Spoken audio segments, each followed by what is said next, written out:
Well, folks, it's that time of the week we visit with our good friend, Ron the Car Guy from Westside Auto Pros to teach you a little something about your vehicle. And first of all, good to see you, my friend. Good to see you. All right, so what are we going to learn about today? Well, we're going to talk a little bit about like when your check engine light, your ABS light and stuff comes on. We're going to talk about the different forms of testing or finding out why that light's on. I had a friend of mine stop by over the weekend, and he just bought himself a new car, and a used car, but it was a new one for him. New to him. Yeah, and the little check engine light came on about 2 blocks after he signed the papers. Oh, and was driving away from the dealership. Sure. True story. Sure. So what does he have to do then? What's the smart thing to do? Well, Turn back around to the dealership is what I'd say. Gee, sorry about your luck there, this buddy. isn't the Jackie the Car Girl show. I would go back though. Yeah. No, one of the things that we run into or that we see is there's some places around town. Sometimes they're parts stores and stuff, and the perception is they'll diagnose why your check engine light's on for free. And if you actually look at the signs and stuff they have, they talk that they will give you a free computer scan. And there's a difference between the testing and the diagnosis of why the light's on and just scanning the computer and seeing what the code is. And I want to talk a little bit about that this morning because it can be confusing. As I say, I'm used to, if they say they're going to plug a computer in, I'm like, okay, there goes $100. There you go. And what happens is, whenever there's a malfunction in the engine control system, it'll oftentimes turn the check engine light on. And when it does that, it sets a code. So you can go in with a multiple of tools and find out why that code's in there. Okay. But it doesn't tell you what part to replace. So it might say, for example, that an oxygen sensor's lean. That doesn't mean the oxygen sensor's bad. There could be a problem in the fuel system or the air system causing it to read lean. So if you just simply pull a code and put a part on based off of that, you very likely could be wasting your money. Yeah, the code does not identify the problem. Exactly. It just gives you an overview. Exactly. I wish it was that easy, but it's simply not. So I was going to talk a little bit today about the different types of tools that are available, and the difference between a free scan versus the $100 or $150 testing. And when I first got into the car guy business and went to school and stuff, it was in the early '80s, and all this computer stuff was just starting to come out. Mm-hmm. And this is what we used to diagnose check engine lights. A paperclip? A paperclip. This was all it took. And we simply would unfold the paperclip and we would slide it in under the dash. We would short out 2 terminals, and the check engine light would blink at us the code that was stored in there. Oh, you're kidding? No, I didn't know that. And there was maybe 8 or 10 codes. I mean, it just wasn't a complicated system. And so all we needed was a paperclip. Now that's a heck of a toolbox. Well, I still know how to operate this.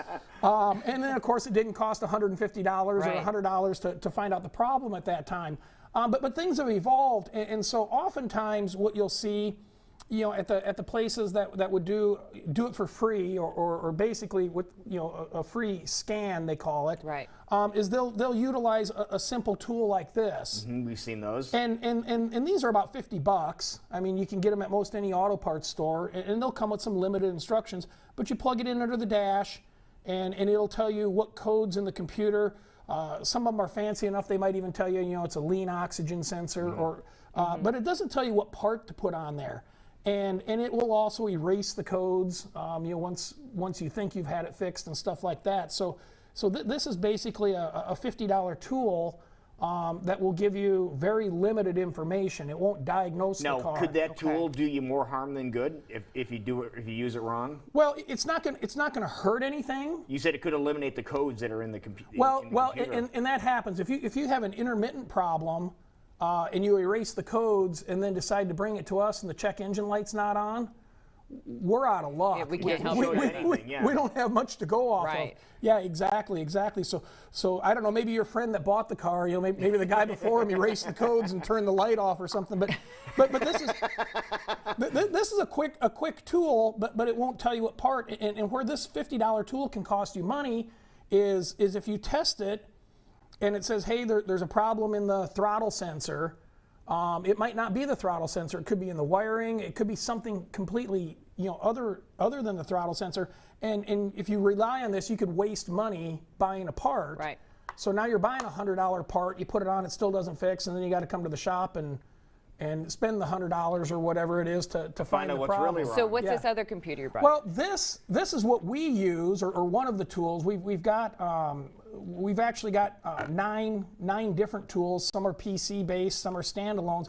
But this is the type of tool that a professional shop would use to diagnose your check engine light or a problem on your car. And this particular tool, for the models of cars we use it on, provides us all the same information the factory has. And this allows us, we can talk to the vehicle. Yeah, you have we all can kinds, ask turn it. this around so you can see the back of this. You got all kinds of plugins here. You can link it up and put it on a network, and then back here, check that out. Yeah, and this particular tool is kind of cool because it's also wireless. And so it connects to the internet that we've got at the shop. And for some makes and models of vehicles, let's say we're working on a car and we're having some issues and we need technical assistance. We can just hit a button and the technical assistance team logs in through the wireless internet and they can actually see what we see on the tool. No way. No, and help us. I mean, that is that comes slick. with a cost to us, obviously, Sure. but so does the tool. That's Right. That's one of the companies told me that the reason you buy the tool, not only is it a good durable tool, but you buy the tool for the back end help, the technical assistance. But service. what a tool that is, though. Wow. This is for the makes and models that this vehicle that this tool works on. This is, I mean, I can't imagine successfully repairing a lot of the cars that we repair without this tool. To me, it's priceless. Especially if you can get somebody to help you along. Absolutely. So that's why it costs $150 because Okay. somehow we've got to pay for this tool. And the subscriptions and the updates and everything that goes with it. So there's just a huge difference between a $50 tool and a $17,000 tool. I mean, we can fix cars with this.